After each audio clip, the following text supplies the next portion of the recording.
Buenos días todavía, buenos días a todos. Muchas gracias por estar presentes. Em, este evento de Urban UPC es una antesala a la Bienal de Arquitectura organizada por el Colegio de Arquitectos. Em, en la universidad tenemos y ustedes tienen los cursos de urbanismo, pero todavía sentimos los profesores que no hay esa conciencia, esa conexión con lo que realmente es hacer urbanismo y construir una ciudad. No solamente es una situación, digamos, de la universidad, es básicamente la situación del país, eh, donde muchas veces no nos damos cuenta que cada acción que tomamos es parte de la construcción de una ciudad. Entonces, todos estos eventos que vamos a tener durante la semana con los expositores nacionales e internacionales, las charlas, el objetivo es que ustedes entiendan qué se hace en urbanismo en nuestro contexto, ¿no? En la realidad nacional y en otros países y cómo nosotros podemos sumar con nuestra práctica profesional a tener una ciudad mejor. La Bienal de Arquitectura está abierta para todos los profesionales, pero también para los estudiantes, porque ustedes van a ser o son los que desde sus estudios ahora y cuando ejerzan la carrera van a construir la ciudad. Em, y nos parece muy importante el trabajo que está haciendo el Colegio de Arquitectos en convocar no solo a los profesionales, sino también a las universidades. Y en esta edición, el la UPC ha tomado, digamos, la dirección de prepararlos a ustedes y prepararnos a todos los arquitectos en participar en la Bienal, digamos, a fondo y con interés y con ganas. Em, Algunos de ustedes creo que son alumnos de taller y otros de urbanismo. Eh, Nosotros estamos esperando que su participación sea bastante activa. Los trabajos que desarrollen en el curso de urbanismo deberían estar al nivel, ¿no? Y sobre todo, digamos, después de que ustedes están participando de estas actividades y que resuelven algunas dudas y toman otras ideas, de que puedan participar también con sus trabajos en la Bienal. Eh, Nos interesa mucho no solamente que estén aquí presentes, sino que puedan hacer sus consultas. A veces las preguntas que uno cree que son muy obvias son en realidad de repente reflexiones que generan nuevos pensamientos, ¿no? O que nos ayudan a todos a reforzar algunas ideas que no teníamos claras. Entonces vamos a agradecer mucho que puedan hacer sus preguntas al final de la sesión. Hoy vamos a tener dos presentaciones. Ambos son profesionales que han trabajado o trabajan en las Naciones Unidas, que desde la rama de ONU Habitat trabaja lo que es ciudad. Entonces, no sé si alguno de ustedes ha visto, siempre se publican continuamente estudios, investigaciones y manuales en los cuales se dan direcciones en pro del cumplimiento de los objetivos de desarrollo sostenible, pero también algunas guías que surgen a partir de experiencias. La ONU financia algunos proyectos, ¿no?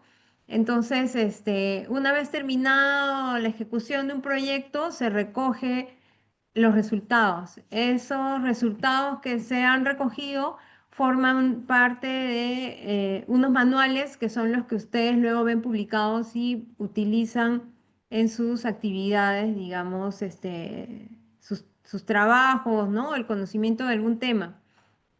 Entonces, no son experiencias que se quedan en un sitio, ¿no? Se quedan en el país. Por ejemplo, para Latinoamérica hay muchas publicaciones de México. No hay muchas de Perú, pero podrían haberlas si es que el equipo procesara, ¿no? Una vez obtenidos resultados positivos, generalmente se procesa y se desarrolla en un manual. Eh, Pueden entrar a la página de ONU Habitat y van a encontrar estos manuales, ¿no? Sobre diversos temas, desde movilidad, trabajo digamos, participación comunitaria, temas de infraestructura verde. Entonces, aprovechen para preguntar a los ponentes sobre esas experiencias, ¿no? De las cuales les van a compartir. Entonces, a ver, ya deberíamos estar a punto de empezar. No sé si alguno tiene alguna consulta ahora.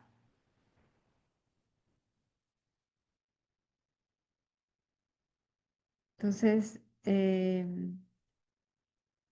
bueno, de repente tomamos estos minutos que faltan para ver nuevamente la introducción que hace. Hi, hello, Hi, good afternoon there, good morning here. good afternoon. We will make a brief presentation of the Bienal while you connect. Okay, I'm trying to see how I'll be able to show my PowerPoint. Mhm. We can hear you fine. Can you hear us? Yes.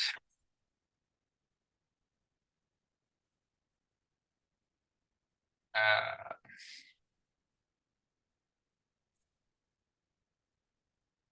so just checking how I will be able to share Present? my Mhm. PowerPoint. Can you see my PowerPoint? Yes, You can. clearly. Okay, fine. So Thank you. then, do we Oh, start now? yeah. Let me introduce you. Thank you for being with us.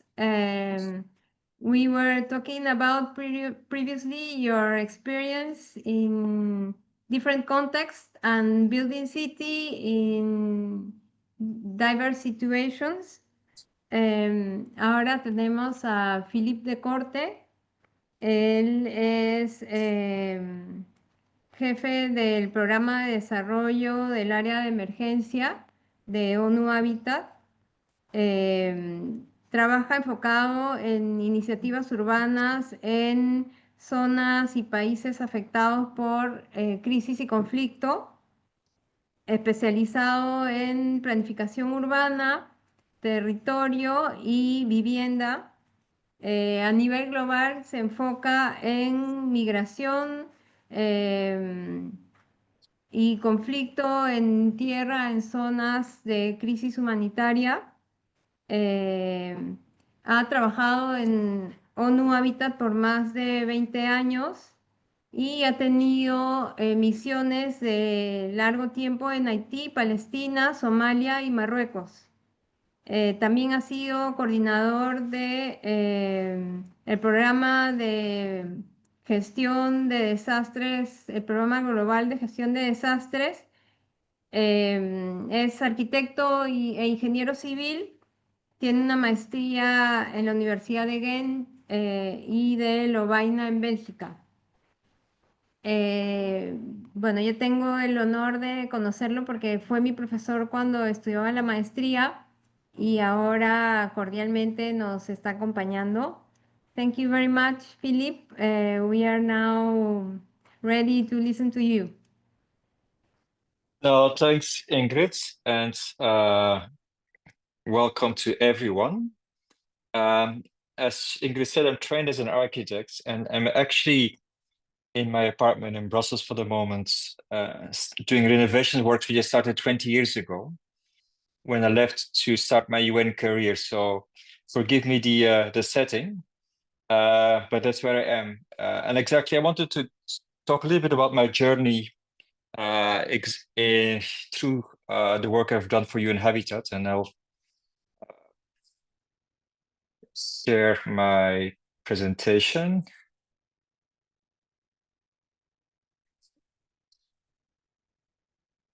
And Ingrid, I expect you to keep track of time, so just give me a heads up. I am doing. Can you see the screen? Yeah, we can see clearly. Okay, so I wanted to focus the different experiences on what I consider a central part of our work that mostly is not well understood as we engage in working with cities and countries, but specifically in dealing exactly within inside the United Nations. And it's the issue of why place matters. So for me, that's central to my thinking, my work, and I'll take you through some of the lessons learned and how the thing has evolved over time in my career. I'll take you briefly to Morocco, Somalia, Haiti, Syria, Liberia, and Ukraine. So to give a sense of different contexts and how this issue, why place matters, came across in our work and what was some of the thinking based on it. Let me start with Essaouira. I'll also show you that I've changed over time. This is me in Morocco back in 1996. Essaouira in Morocco is quite an interesting, fascinating city. It's the city you see on the left. There's an old Medina kind of cornered in the sea. Then there's a French colonial development around it. And then what you see on the right are dunes. Those dunes were moving. It was the French that stabilized the dunes, that did a massive effort for a decade to stabilize the dunes. But when we arrived with a program that Han also was part of, the other speaker today, in 1996, a program on localizing Agenda 21, the town was expanding on the dunes without consideration for the dunes. There was a negative relationship. You see the second photo in the middle, people was jumping their waist. There was no positive relationship with the dunes whatsoever. And we developed what you see on the right, a concept of creating a positive relationship between the city and the dunes, and thinking of different in different zones, from the immediate kind of boulevard, the green boulevard, towards a more active zone, and then the kind of dunes as a natural environment next to it. Now, for us, one of the key lessons learned here is that it really matters that there is a positive relationship between two. It's not enough to say you cannot build. You have to change the relationship between the two sides in this kind of built environment, the natural environment, and make it a positive one, or people would not respect it and not understand. We will not get to the decision of actually stopping the growth of the city here and now, and exactly thinking about urban expansion in different ways. And it had to be designed. It had to be really carefully, especially developed and worked out. And that's what, in the end, this was one of our biggest achievements, that we managed to change the direction where the town was growing and creating this positive relationship with between the built and the natural environment. Taking you to Bosaso, I went back to, after Morocco, I went back to Belgium and got a second degree in regional and urban planning, taking the lessons learned from Morocco exactly into my studies. Bosaso, Somalia, I left in 2003, a completely different environment. You would have this very, very dense displacement camps at the edge of town. You see the detail on the right, and on the left, you see the level of density on the outskirts of the city. And I had to, in a way, had just finished my degree, but I had to question everything. I had to think differently about urban planning and design in this kind of context. A context still in conflict with some pockets of relative stability. This truck was taking me to my work. We were going to a small coastal town to look at kind of upgrading of the public spaces. But this is the kind of setting we were working in. And of course, Somalia is a nomadic, in origin, a nomadic country. So even exactly the profession of urban planner and design did not exist. You would have surveyors and so forth. And the way planning was done was one, people would claim land. The stones you see are kind of claiming plots and putting stones with the name in the cement on top, claiming lands for kilometers. So in a way, and these were held by surveyors. The city was being planned before it even existed. Or it would be drawn like this in a very, very rudimentary way without considerations of public space or even proper street networks. But ultimately, the person that made the plan a reality was the bulldozer. So a bulldozer would be paid to trace the roads without tarmac or without utilities, but just tracing in the dirt the road network. So this was ultimately the decision of moving from plan to reality, was having a bulldozer set out the network on the land. Now, one of the things we were dealing with in the beginning, and this might be familiar to some of the things you've seen elsewhere, is the issue of markets. Extremely important when it comes to local economic development, specifically also livelihood opportunities for the urban poor, very lively, very dense, but in a way unorganized.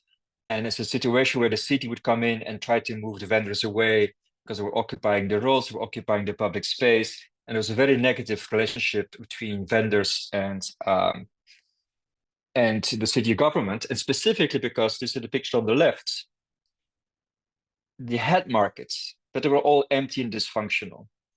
And just outside those markets, you would have very lively market activity. So it was ultimately, we looked at it as also a design question. Why were the markets not working in the same spaces?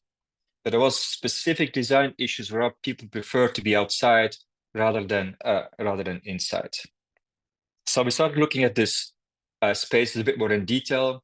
It started with the primary problem, one, that the vendors were occupying the space, but also, of course, that ambulances and firefighters would not have access to this kind of very dense environments where there was a need to be able to access them a bit better. And so for us, the first notion is actually, this is not just about land, it's actually about space. So space in its 3 dimensions. So how do we qualify it? How do we look in detail on what is happening here and why it is happening the way it is happening? So the why question for me became very, very important. Not just what is there, but why is it there and how is it functioning? Of course, a lot of disputes were taking place. It's contested. So that cramped space, of course, everybody was competing for the same space. So often fueled with disputes. And it was important to understand exactly the different claims being put on the same space. And ultimately for us, this is something that in this program of localizing Agenda 21 was also there, is this idea of really co-producing the city with whoever has a claim. And we called it with the bad and the ugly, but it's not that these people got along. This is from the meat vendors to the municipality, to the transport people, to the vendors and so forth. So very contested, very different stakeholders that don't necessarily get along with each other, but it was important to co-produce the city and the space with all of them involved. Otherwise, it would never work. And so we got into an exercise with co-designing with the different stakeholders the space and trying to figure out if through design we could overcome and find solutions for make both claims work, the different claims on the space, and make them viable, so that everyone could somehow see their interests spatialized in the same environment. And it worked. It worked to the point that we had the vendors themselves removing some of the excessive encroachment on the public space, reorganizing their own stalls without the municipality having to come in and demolish, or without anyone having to pay for it. So they understood the added value was going to be created in working this way. One of the lessons learned also exactly that planning is not just about making plans. It is about the hardware, what is being built, infrastructure-wise. It is about the software. How is the space being used? What are the rules and regulations? What are the activities? What are the common understanding of how the space is used? How do we go about flexibility? And it's about the orgware. How do you manage it? How do you govern it in case there are problems? A second case of Somalia, going back to the original picture, is this issue of these dense displacement camps on the outskirts. They would often burn down. Sometimes the fire was put on purpose by the landlords to get people off their land. Sometimes it was done just by accident, because of course you see a lot of plastic cartons and wood materials, very dense environments, high winds. So kitchen fires were a common situation. Bosas had 25,000 of the people were displaced. So a massive amount of people. The capacity of the host community was stretched. There was no public land. All the land was grabbed. And in a way, a lot of the landlords had IDPs on their lands to keep in control of the land. So kind of consolidating their land grabbing by having IDPs, internally displaced people, on the land, charging them rents, so that in the meantime, before they would build up their land, they would have an income from it. And you would see that exactly these camps are all in the outskirts of the town. And if you look at the satellite images, they would get pushed out over the years as the town was developing. Now, for us, and the humanitarian part of the UN would always come in and distribute non-food items, give people sticks. The landlords would not allow any permanent materials. They would not allow toilets, or they would allow them, but then not maintain them and just let them run down. And so all these camps barely had any sanitation, no space. So we basically, as we had understood that this was really about an exploitation by the landlords vis-a-vis the displaced, something the municipality was letting happen, we basically zoomed in and said, look, if we can change the relationship between whoever pays rent, the landlord, whoever controls the land in the municipality, maybe we can find a way out.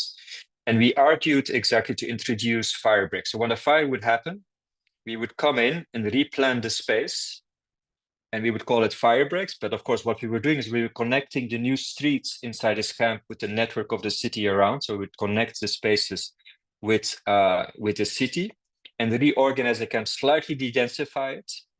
And we would make rental agreements. If you pay rent, you have some kind of protection against evictions. You're allowed to have better materials, and we're allowed to have the fire breaks. So this is what you see in this picture. And in the picture in the middle, it's a little bit small, but interesting thing that happened was, even we were putting in this very rudimentary streets fire breaks, we could see economic activity immediately emerging. People would set up a shop on the most important thoroughfares. So we saw exactly that the way we were designing the spaces, the way we were connecting the spaces, was generating livelihood opportunities for the displaced. And of course, we were allowed to have sanitation. And we saw over the span of a couple of years, a complete transformation of these sites with much more fire-resistant materials. Still no construction, but kind of an improved shelter that was more fire-resistant and created a more healthy environment. And this is a phenomenon, again, for us is also an important lesson learned, trying to do something design-wise and planning-wise and governance-wise that changes the dynamic. So this happened over the span of a couple of years without further involvement from ourselves. We even had IDPs, if the landlord did not agree with the new rules, IDPs would just simply say, well, then we move out. And they would find a landlord that was willing to respect those rules in the new system we had worked on. So this was an interesting, also exactly knock-off effect on people finding better solutions. Now, the last example of Bosaso is that, in a way, when all of this was happening, the UN had asked the government for lands so that they could resettle everyone and find a better solution, giving them better services, education, health, water, sanitation. And of course, the only land that the municipality or the city or the government would give was outside of town. Land without value, in this case, was 11 kilometers. And the UN had already agreed they would move 25,000 people there. They had found some money to start planning this new site. I had just come exactly from Leuven, having graduated from the urban regional planning program. And of course, for us, it was evident that people would not stay there. These are people working in the markets. Bosaso is a port town. People working as carriers in the port. So there's no way they could sustain their livelihoods having to commute this far through town. And so we said, look, even if you try to do it, people will move back. People will not be able to sustain their presence there, and you will end up paying a lot just to maintain the services in such a remote location, disconnected from town. So we started a a very simple planning discussion on the importance exactly of connectivity and being walking distance from livelihoods, the issue of social integration, the physical separation would mean social segregation would create more problems. We were saying, look, even the urban poor themselves don't have services. So why would we try to do it twice? Why can't we provide service to the urban poor and the displaced that covers both communities? And of course, shared services, be it a health clinic or a school, are then also very good opportunities for social integration. And of course, the economic integration, we were making a very simple argument that ultimately Bosaso had grown from a very small town to quite a well-developed port city because of the displaced community that were providing the cheap labor in the harbor. So the economic integration argument, illustrating that they were essential to the development of the town, was also important. And then it's a very schematic drawing. I won't get into the details, but we basically made a case. The town was in the part just around one big tarmac road going to the port. It was kind of developing in the linear way, suffocating access to the port. So look, why don't we make a new bypass to the east? And we use that to open up the lands that is not accessible. We will service the lands, we will integrate the displaced as part of that urban growth development. Basically saying, and we would go out because again, no experience with planning, would ultimately go out and illustrate on the land itself where we were suggesting what could happen where. And the argument we were also making was it's not about adding city to the city, not just about building houses or laying a road, but actually looking at this new part also as a fully functioning part of the city. The argument, this was all private land or land that was grabbed. Somalis are very strong business people. The argument was very simple. If we invest in the land, we plan it, the land values will go up. We'll just take a share of that increased land value, extract land for public use, extract land for infrastructure, and extract land for the urban poor. That argument was very well understood by the Somali business people, including the municipality, with the town halls, live on TV and radio, and talked about in the mosques. And we changed the whole dynamic from the UN trying to find land to do their own thing to a full integration inside the urban development strategy for the town. And then we did some pilot housing projects where the focus was exactly on the perimeter wall, how to design the transition from the private to the public, and trying to make an illustration also how that these important steps were key in the way we were designing the house. We didn't design the whole, we just built the outer perimeter and one room. The rest was up to the families to build, but the importance to design the public space through the private. So that was also one of the key elements we looked at. And for me, I think still very important. The public space gets its shape very often through the private investments that are happening on its border. And that transition between public and private is key, and sometimes can be very detailed about in terms of porches, in terms of shading, on what kind of activity can happen in that in-between space between private and public. A side effect, again, from what we did, we suddenly had IDPs show up with some kind of 10-year paper.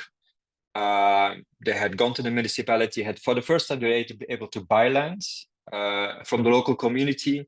They would buy land, go to the municipality, register, pay some taxes, and got a paper that was got approved by the Sharia court, Islamic court, giving them more security of tenure. So suddenly we had a whole phenomena of people buying land and said, okay, if you buy land in those areas, we will help you build your shelter with technical assistance and building materials. Again, here for me, what is important is this issue of process and how do you create a new dynamic in an area that ultimately builds what you plan for in a natural way. Moving on to Port-au-Prince. Yes. There's a square in the left. This one? In the right, yes. I can't get rid of it. Can you minimize it? Yes, I probably can. People are saying that they can see the complete presentation. Sorry, I don't seem to know how to do it. Let me try to. I put it somewhere where you don't. maybe on the top to the right, I think there's some squares. Yes, but I tried to do it, but it's not allowing me to minimize it. I'm on my iPad, so maybe I don't have Someone full. said, okay, that you can, if you find a minus sign, it will become smaller. I'll try again. Mm-hmm. Sorry, apologies for that. Now we can see, no. Oh, sorry. One more try. Yeah.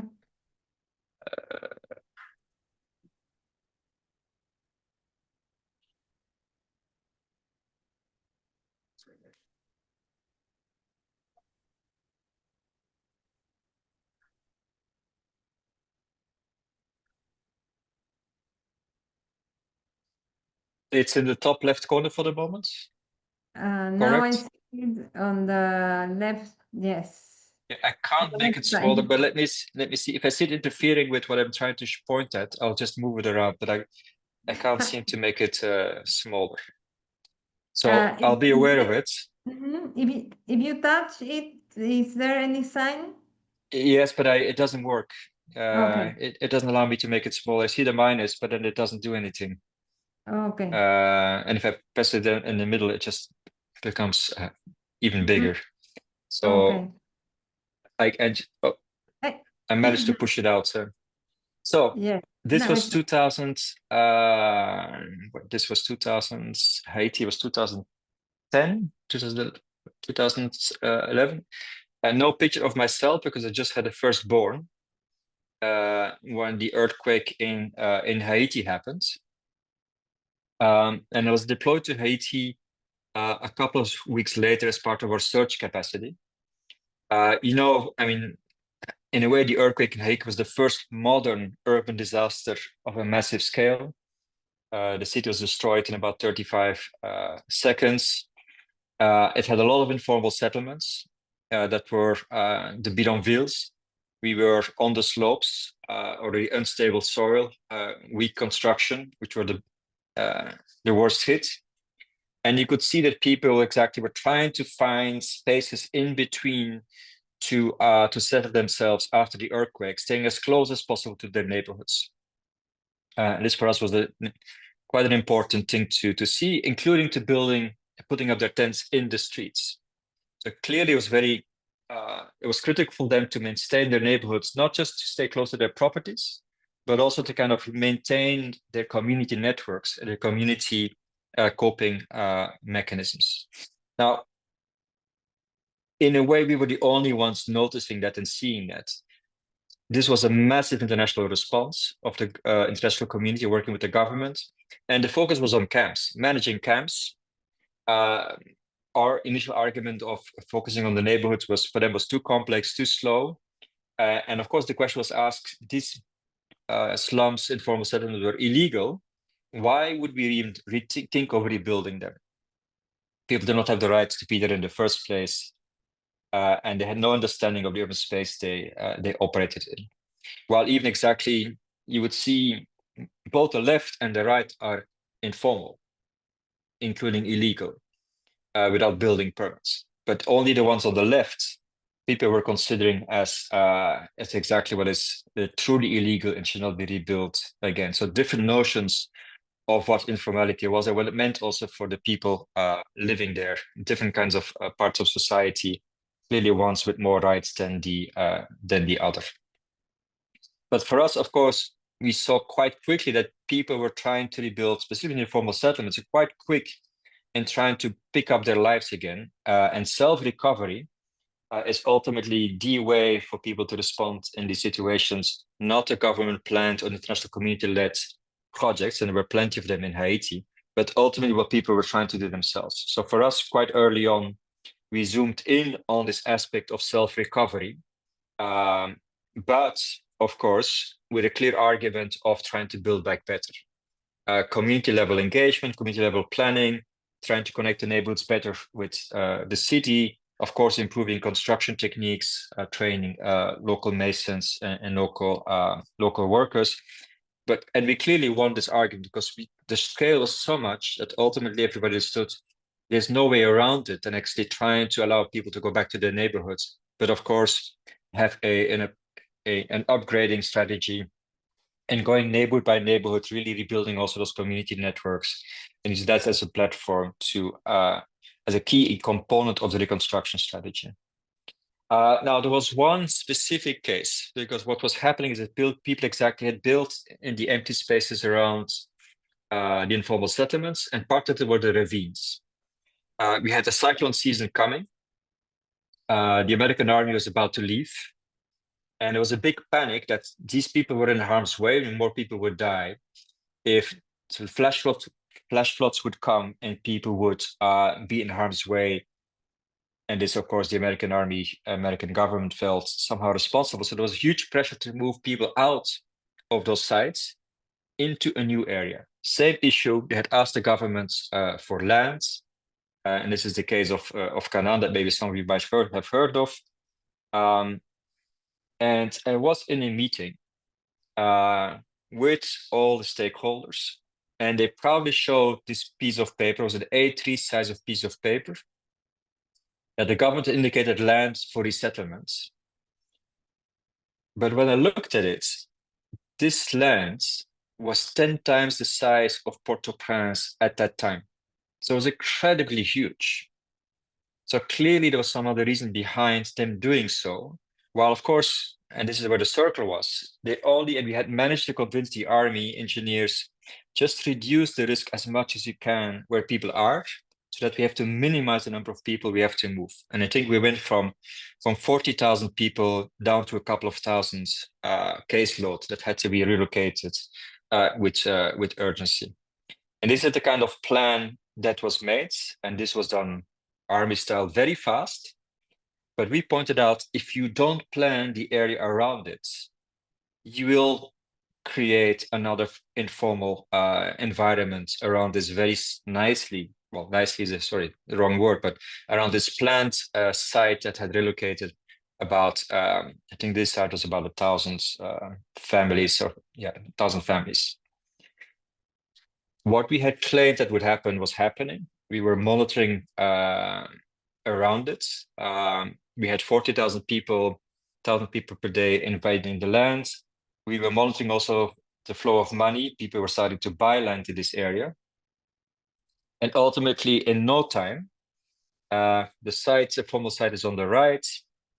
And today, and it's in the span of a year, it has 100,000 people on it. Not just people that were affected by the earthquake, but also people that come from elsewhere, and they invaded the land. And we had calculated exactly that people's investment in the land was about $90 million very quickly. So even more land money that people had mobilized to do this than what has been spent in the formal planned city. These are the early days of Canaan, but now it's fully developed. Now, one thing here I wanted to point out, which for us explained a lot. We were working with Haitian planners, and they pulled out this piece of paper, and they clearly showed, and I'm not sure if you recognize the shape, that there had been a plan to develop this area as a satellite city long time ago, and had never managed to put it into practice. So in a way, they had used the crisis to start something they've always wanted to do on land they, to some extent, controlled. And that was exactly our argument. There must have been an idea behind this. So if it happens, you will have to plan the rest of it immediately with it. You can't just do this one-off project. It's important you plan the rest of it with it as quickly as possible, so you avoid informality to settle in.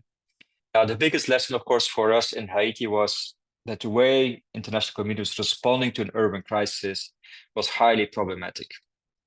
People had no idea on how to respond in an urban setting. It doesn't matter if people were trying to provide shelter, because of course they would come up with very single-family solutions, standalone solutions. Of course, in this environment, doesn't work. The way they were dealing with water, they were dealing with food. So for us, this kind of shifted our thinking on really working on adapting the whole humanitarian system and the response to disasters from an urban lens. What does it take? And we call it to think urban.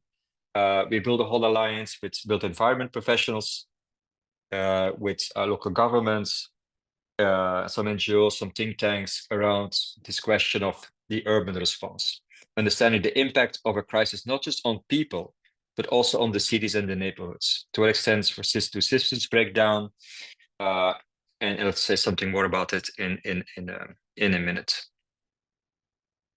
And now it starts shifting.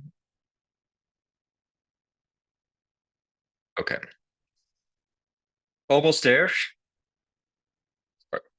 I think I shipped. Now we see a link. Yeah, now it's place matters again. Yes. Let me see. Yes, on to Syria, which started in 2014.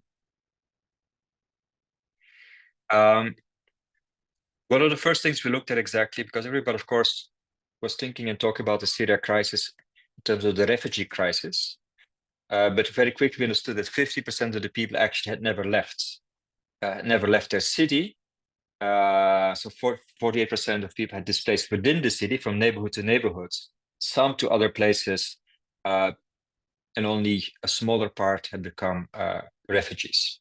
So we exactly started applying this thinking to analyze the impact of the crisis and the war and the conflict in this case on the neighborhoods, and really trying to understand how the city was functioning before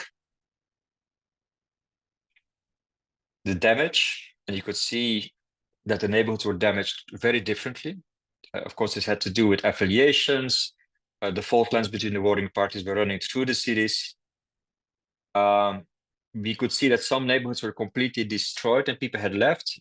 And we could see that some other neighborhoods had doubled in population size.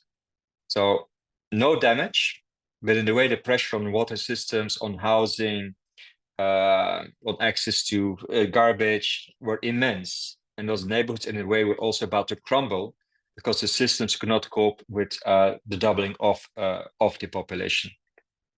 But the message for us exactly was to really start looking at a disaggregated way of the impact of the crisis. And we used the concept of functionality. To what extent do the neighborhoods functioning? If you look at people in displacement, what decisions do they take? It's not just leaving because of security, it's leaving because of access to housing, livelihoods, their social networks, and so forth. So there are a whole range of factors that come into play, and we started to kind of try to understand the level of functionality of a neighborhood, and then see exactly how we could program not just a response across the city, but really differentiate from neighborhood to neighborhoods, and getting into the details sometimes also of the response, but using this also then to guide priorities and sequencing of actions to be taken, but also sometimes to say it does not need to be a humanitarian response. In some neighborhoods, it was all about fixing electricity. No damage, but electricity was gone, and as a consequence, all the businesses, the bakeries could not function. So it was enough to fix electricity to ultimately have the bakeries restart and also help with local food supplies, instead of trying to bring it in with trucks from the outside. So kickstarting local economic recovery as a way of also for people to allow them to stay, but also giving them some means to start rebuilding their lives wherever and whenever they can. I won't get into this, but exactly then starting to really help others plan for this, plan the response. So beyond, I was very keen, of course, that even in these settings, was very keen to be really locally anchored in terms of these were also not just our technical analysis, but also bringing the voice of the communities and the local engineers to understand exactly how things worked and what to prioritize. So the kind of traditional participatory planning kind of tailored to the conflict settings for us was really important. We've done these profiles for a whole range of cities and neighborhoods, not just in Syria, but also in other countries in the region. Liberia, by that time I was working in the New York office. This is the Ebola crisis, also in 2014. I was sent out by UN-Habitat to Monrovia, which was, so that's me, sorry. where 50% of the cases in Liberia were in Monrovia city, with a lot of conflicts between, of course, a lot of informal settlements, a lot of conflicts of trying to contain the disease, and of course, a difficult relationship already of mistrust between governments and the population that didn't trust the government. So trying to work on communication, messaging, all the rules that came with an Ebola response was extremely difficult in this urban setting. People had different cultures depending on which neighborhood they were living in. And we were in meetings. This is the red dot is Monrovia. We were in coordination meetings with a massive amount of people. And this is the only map they were looking at and trying to organize their response. And our point from the beginning was, and I was working with the CDC, the American health specialist, was just to see, can we understand the link between the red dot and the rest? Like how does Monrovia come to be so red when exactly the first cases were up in the north? So what has happened? And of course, it's not a surprise that one, transport routes were very important. But if you start looking at Monrovia itself, 47% were not born in Monrovia. So a lot of people had social networks and ties with other parts of the country.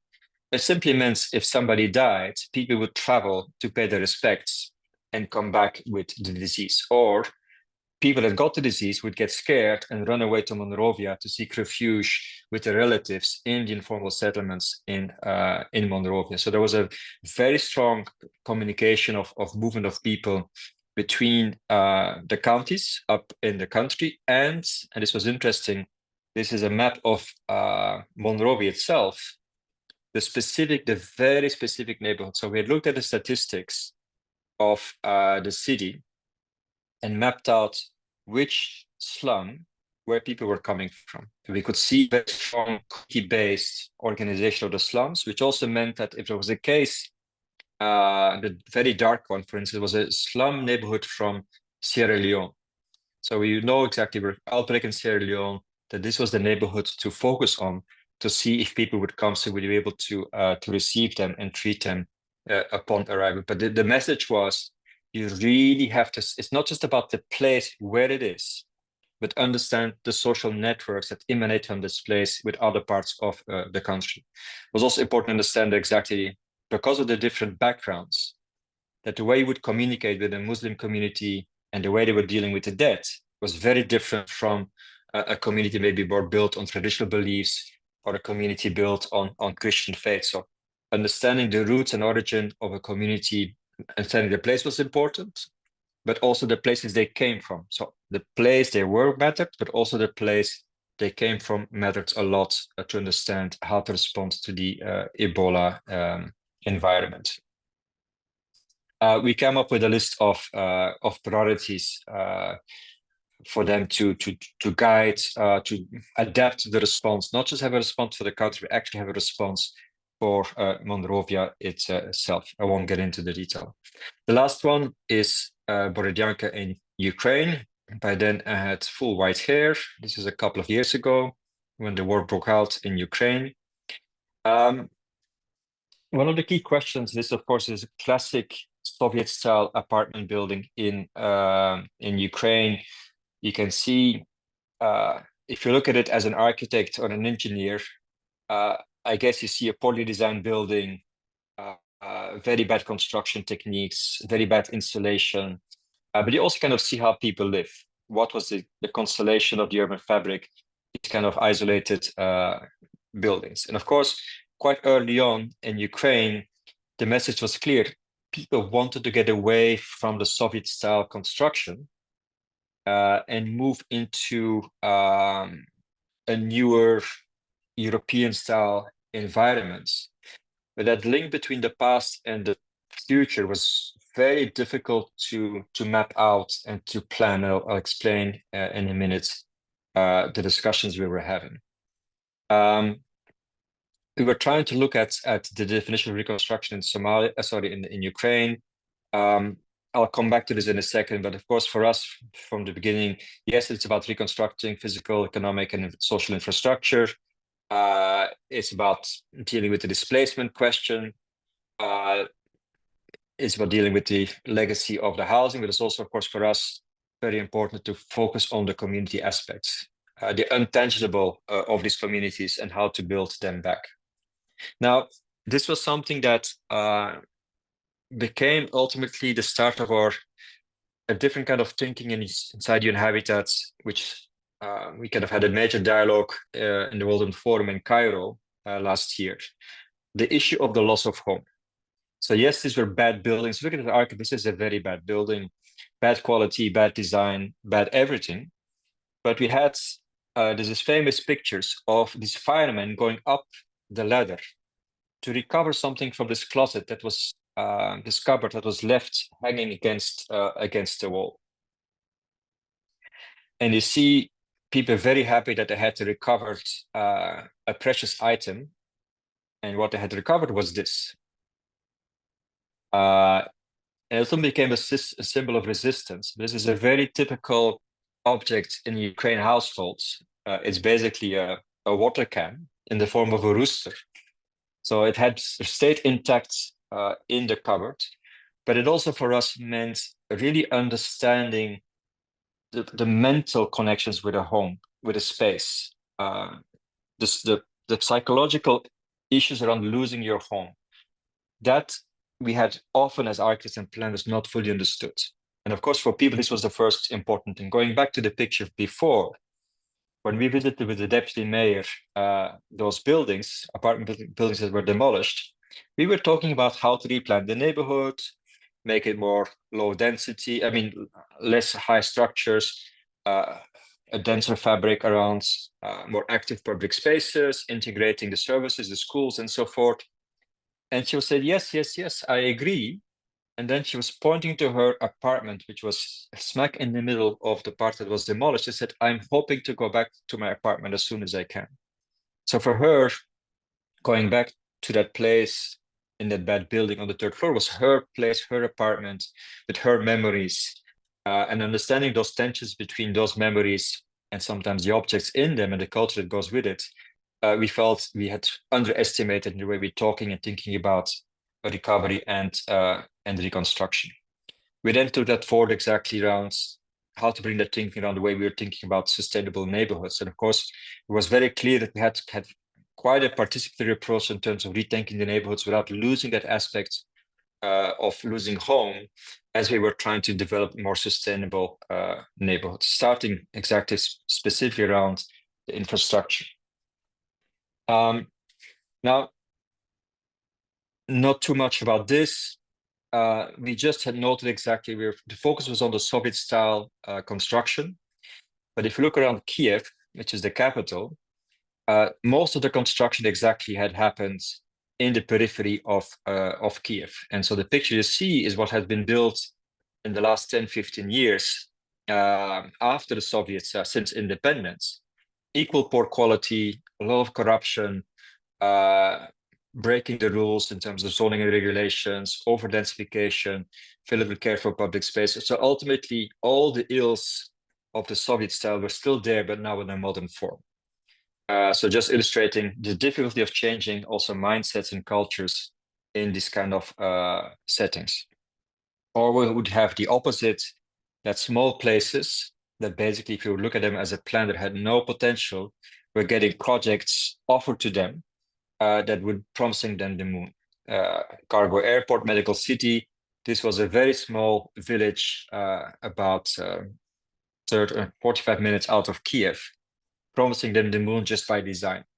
And again, the difficulty of making sure that whatever was done in terms of recovery and construction was really anchored in local communities, but also taking into account the real potential, the actual potential of the places seen from a broader context. And so for us, it's just add a couple of words in this earlier definition. It is about thinking about regeneration, like what is the economic potential of these places? What is their future? What will it take for people to return? Because of course, for young people in particular to return to these villages was not evident, already leaving before, population was declining. the population was declining much more before, since the independence, than based on the war. So how do you get conditions for return? And it's how do you think about not just communities, but actually the physical neighborhoods around them? Coming to the end, some of this thinking was also captured in this publication we did with Richard Sennett, Ricky Burdett, Saskia Sasse, and Dr. Kloos, our ex-executive director, who used to be the mayor of Barcelona. This was at the same time as the Quito Habitat 3 conference in 2018, where we agreed on the new member states agreed on the urban agenda. We developed this document called the Quito Papers, and I was trying to be a bit more argumentative on the kind of cities we should be building. What are the issues we were dealing with, the forces shaping 21st century's urbanization, and then exactly how to think about the city in a different way, in a less dogmatic way, and being a bit more humble also on the practice of being an architect, an urban planner, or a territorial regional planner. So really rethinking also the profession in doing so. The book is available online, also in e-form for those that are interested. But just pointing to one thing, and this is Richard Sennett on the left and Le Corbusier on the right. I found it kind of funny. They almost look alike in their in the way they portray their own image, but their thinking was fundamentally different. And so exactly for Sennett is the main problem of the Charter of Athens and the thinking of Le Corbusier that was thinking in terms of closed systems. Everything was fixed in a way, and the importance of exactly having much more open-ended thinking about planning and environment.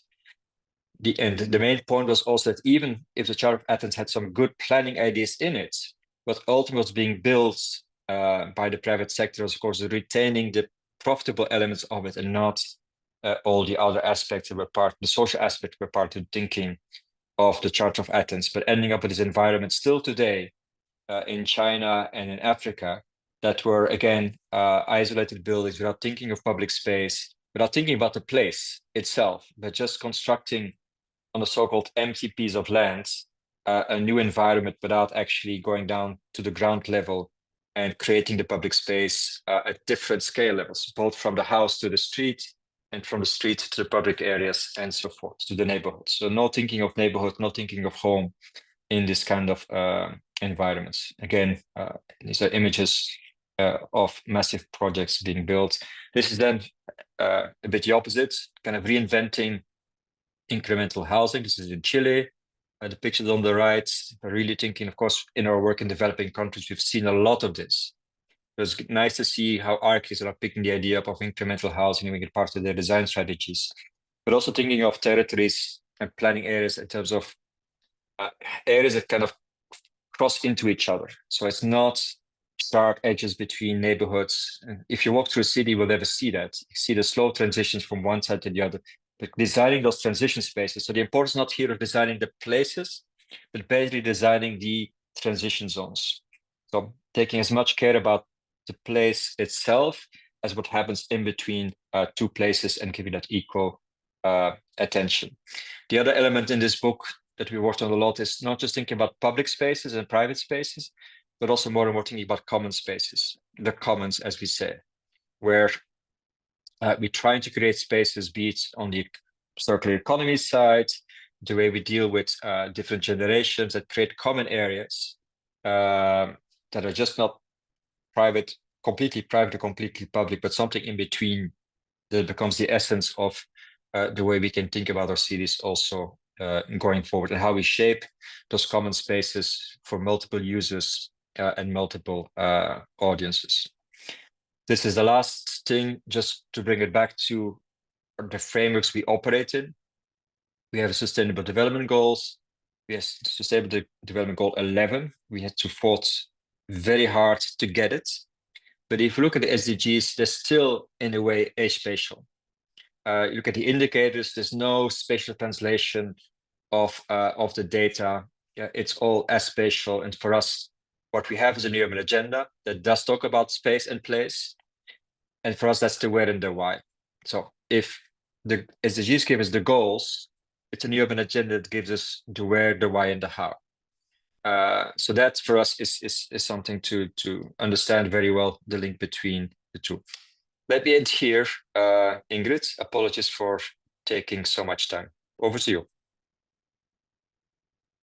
Thank you very much. I think it was right time. So now we will answer some questions from the public. Mhm.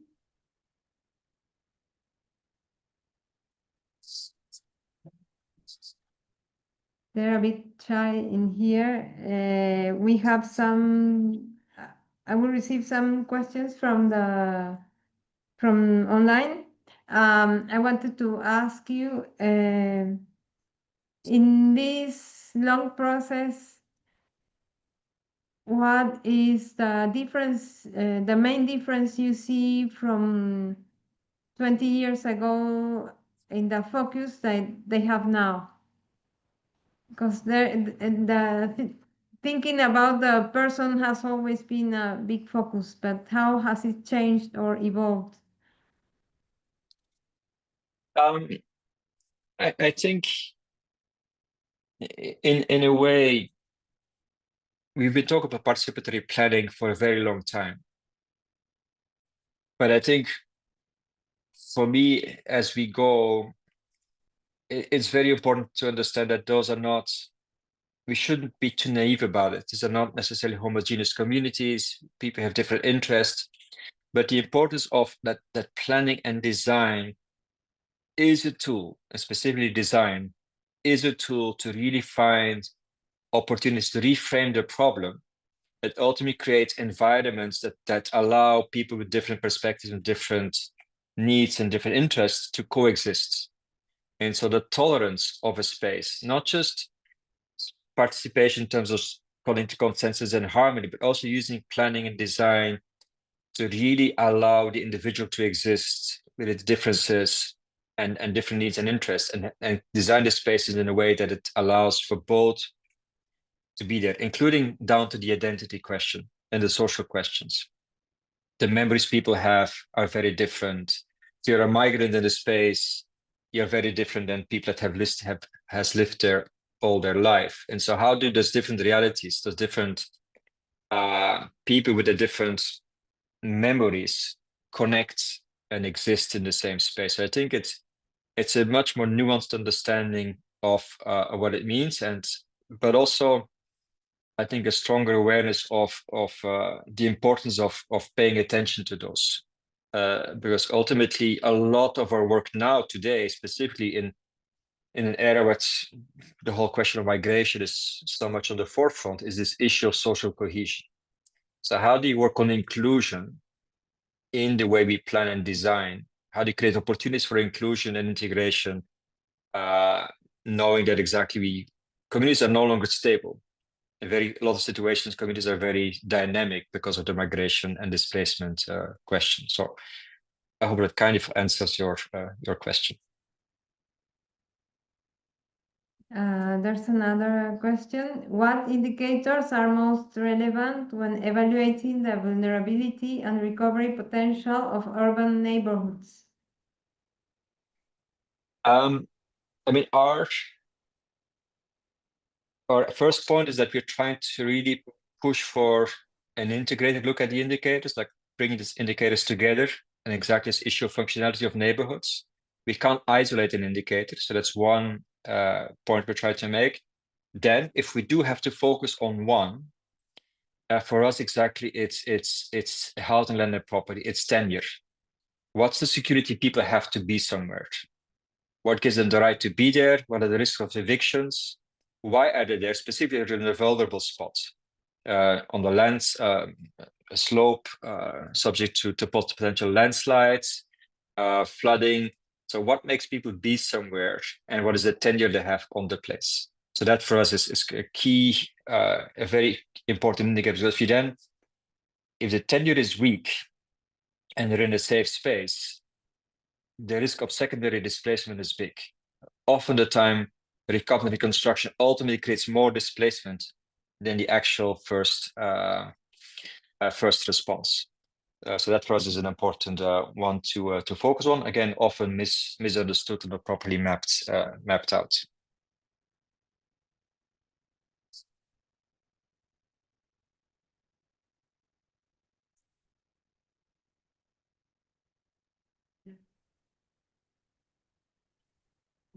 Yeah, there's someone writing now. Meanwhile, I wanted to ask you if you have the follow-up of the older projects. How have they evolved? Like Somalia, for example. I mean, often the problem with project, of course, is you do the evaluation at the end of the project. And all of us, if you're a built environment professional, unless, of course, you're an architect, you build and it's there, people might change it over time. But if you're a planner or you're thinking about urban development or urban design, things take a much longer time to materialize. Specifically, think about sustainability, inclusiveness. And so this longer timeline is essential. So we're finally going to do exactly this place I showed you, Bosaso. We're going to do a longitudinal impact study, trying to understand decisions that were taken 20 years ago. What is the impact today? Or if you would not have taken a decision, what would have happened? So really trying to think in scenarios in terms of the impact of certain decisions. And it can be one decision, just creating this bypass in Bosaso. It's one decision we took, but of course it completely changed the direction of the city, the way it was growing, and it opened up opportunities. So we're trying to find ways to better map out the impact of a intervention, and sometimes it can be quite small, on the longer term, and how it changed exactly, as I said, the dynamics, but also in terms of like in Haiti, bad decisions that were taken, and what happens 10, 20 years ago, because you might have been gone as a professional, but people keep investing, people keep living there, and it grows. For me, I often say, mostly as a planner and a designer, you deal with existing dynamics. You're shaping something that is happening. You're not shaping something out of thin air. There are dynamics, there are people investing, there are people with interest. And if you not be there, things would take a certain form. As a planning designer, just intervening in that and trying to shape it differently, it gives it more opportunities to become sustainable and inclusive.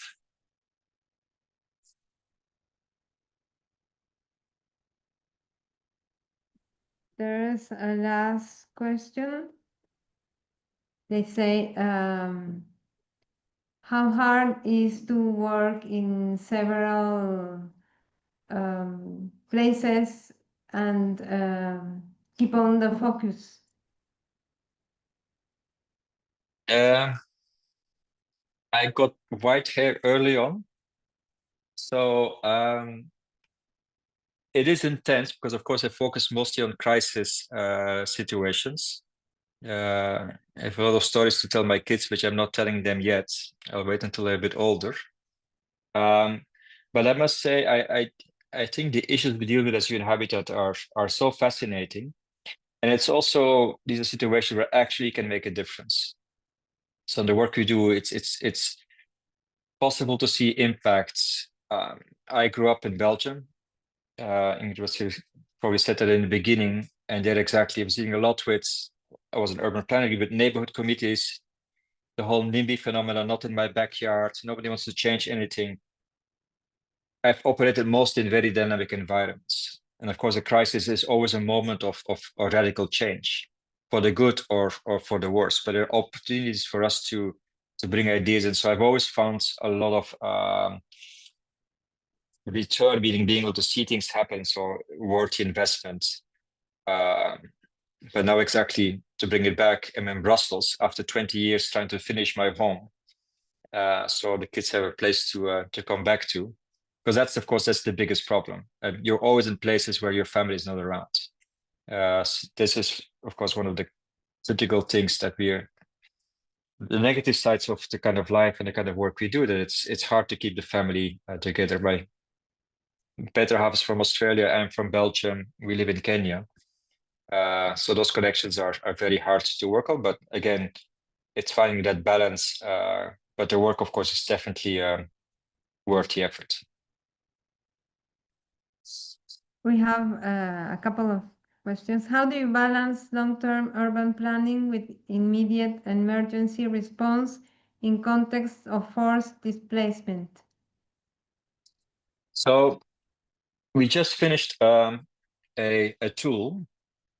It's called Framework for Solutions in Urban Areas, and how to make them sustainable, scalable, and transformative. And transformative is about avoiding informal growth, but actually planned growth.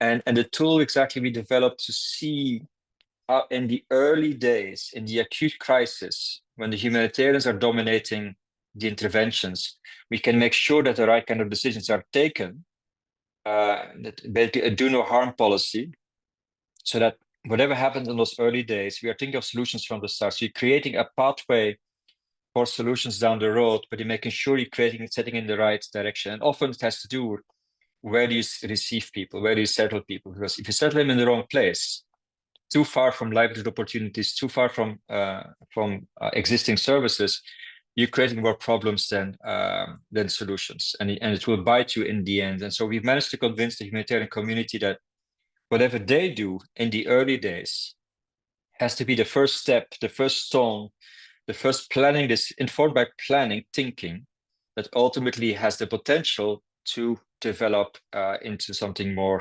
sustainable and planned and down the road. And what we, just to say exactly in Bosaso, in the beginning, we were just tracing the road with the same bulldozer that had done it before, but now planned. And the tarmac road came about 5 years later. So sometimes the things you can set in motion can be very rudimentary, but you ultimately are shaping, and the road network is there. If you look at your own environment, some of the roads have been there way before what exists today.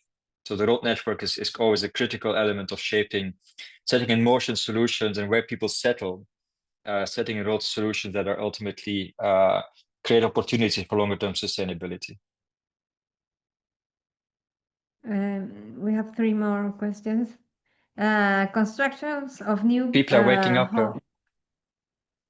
Yes, housing complex in Haiti, Syria were financed by the ONU, the local government, with the own resources of the owners, or did they have any other additional help, economic help?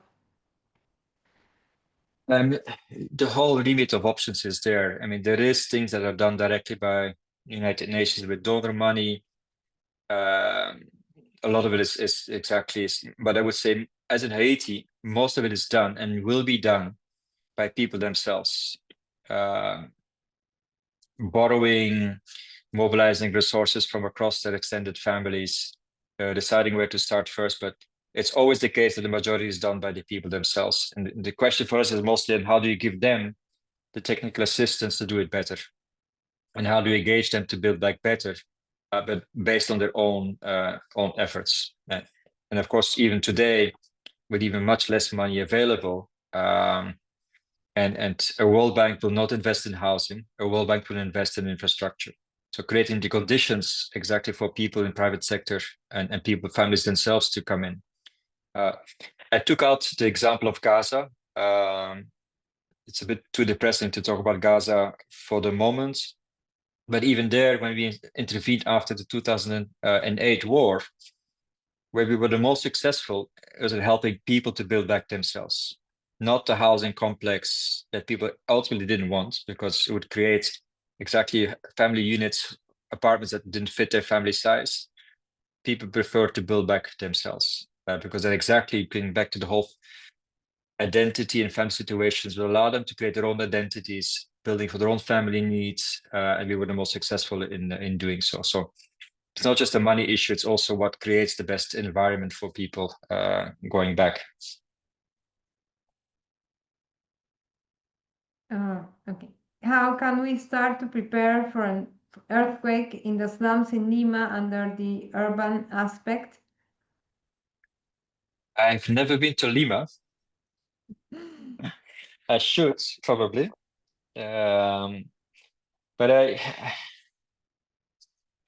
I mean, of course, we do we do a lot of work as UN Habitat on resilience. And exactly, it's a matter of understanding how the neighborhoods function, what are their weak spots, what are their strong spots, what can we strengthen proactively to reduce the risk and strengthen the resilience ahead of time through upgrading programs. Of course, when a disaster does strike, depending on the strength, the damage will always be there. So then, of course, then it's important to, again, to really listen to what communities want and what their preference would be, and how you can help them to do it better. In the present, a lot of urban places with a lot of built heritage are endangered, which are the strong part of the history and culture of these communities, especially by war. My question is, the heritage factor, how much would it change the approach of an emergency plan like the one made at Monserrado or Ukraine? I think we had a lot of this also in Syria. And in the humanitarian discussions, these things would not be prioritized. If you see what happens in Ukraine and what happens in Syria, for people, this is very important. Because exactly, it's this element of hooking in with their memories and their cultural identities. We've seen in Ukraine. So the first thing they've done is rebuilding some of the important public spaces, not the buildings, but the public spaces that had an important element of the Ukrainian identity, which of course in a war situation is extremely important. In Syria, exactly, we've also worked with had a strong focus on rebuilding the heritage, but not as buildings per se and monuments to restore, but actually understanding the communities around it, because of course an old city in a Syrian context is a very lively part of the city. It's not a museum. So a lot of the economic activities take place. A lot of the social functions are anchored in. So using it also as important places to kind of rebuild a sense of community and a sense of belonging in a place. So not just the physical heritage part, but also exactly a lot of attention to what it means for identity and belonging in these kind of places. What strategies do you consider effective to strengthen the sense of belonging in vulnerable communities through architecture and urban planning? Questions are getting harder and harder.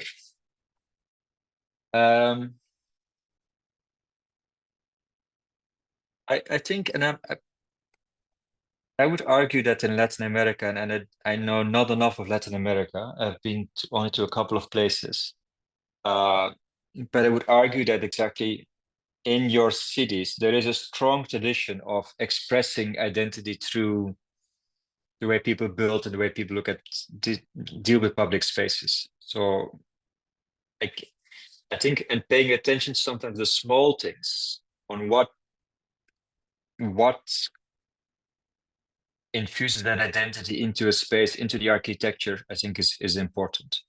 So one of the things, of course, we always advocate against is that the response is cookie cutter. Everyone gets 100 square meters, 60 square meters.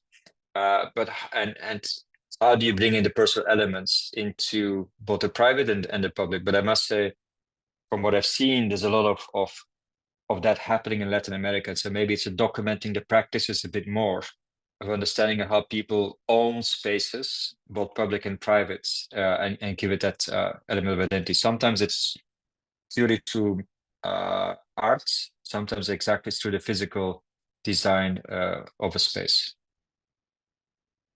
Bad answer to a very good question. You showed photos of your first project in Somalia. The one I was most interested in, that's Diego Gutierrez. It was was the one where people were actually involved in the work. I find that incredibly valuable, seeing people participating in the project. How do you get people to truly want to collaborate and be part of urban development?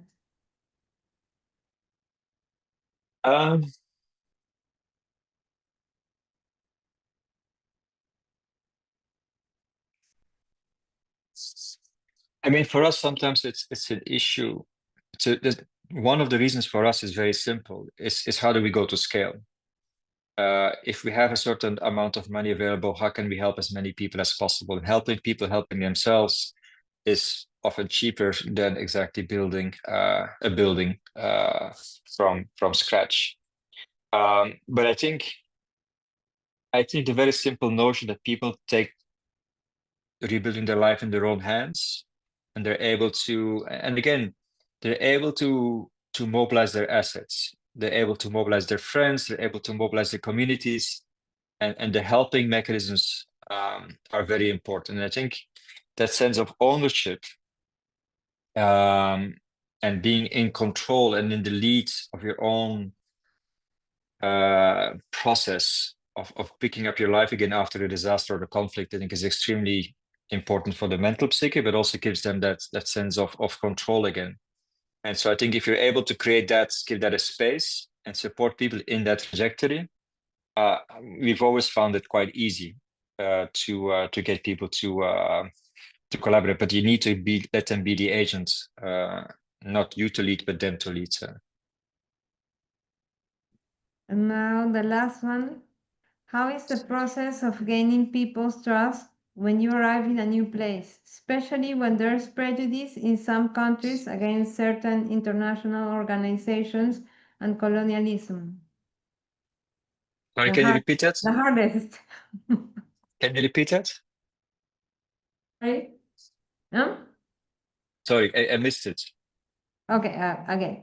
How is the process of gaining people's trust when you arrive in a new place, especially when there's prejudice in some countries against certain international organizations and colonialism? Very valid question. I think the way I dealt it myself, because even exactly in a place like Somalia, there is a lot of misuse of international assistance. There is a war economy in place. And I give two examples of how we try to get around this. So trying to take us out of the picture, including me as an international expert. In the case of Bosaso, most of the negotiations were done by the national staff to test the ideas, to see what was possible. My national colleague was extremely good. He would go to the mosques, talk to the people, try to get a sense of what were the issues, and then try to test also what was possible. So I was always very selective in when I would be fully part of a social process, and really make sure that exactly a lot of this was led and kind of fine-tuned by the national staff that know the culture much better than that I ever would. So that for me was, I think, was critical. But it's important not to fall into that trap to project too much onto a society which is not yours as an international expert, of course, also as an international organization. Well, that's it. Thank you very much. I think we've had a presentation that's really not common for us.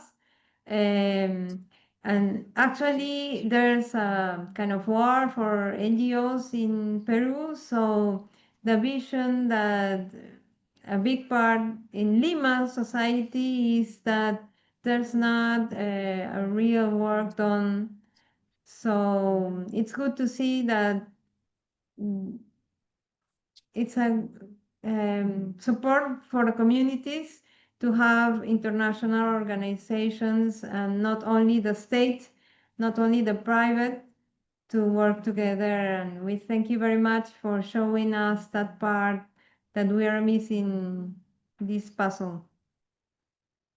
Well, thanks for having me, and wishing you all the best in the rest of the series. Thank you very much. Take care. Ciao, ciao everyone. Bye.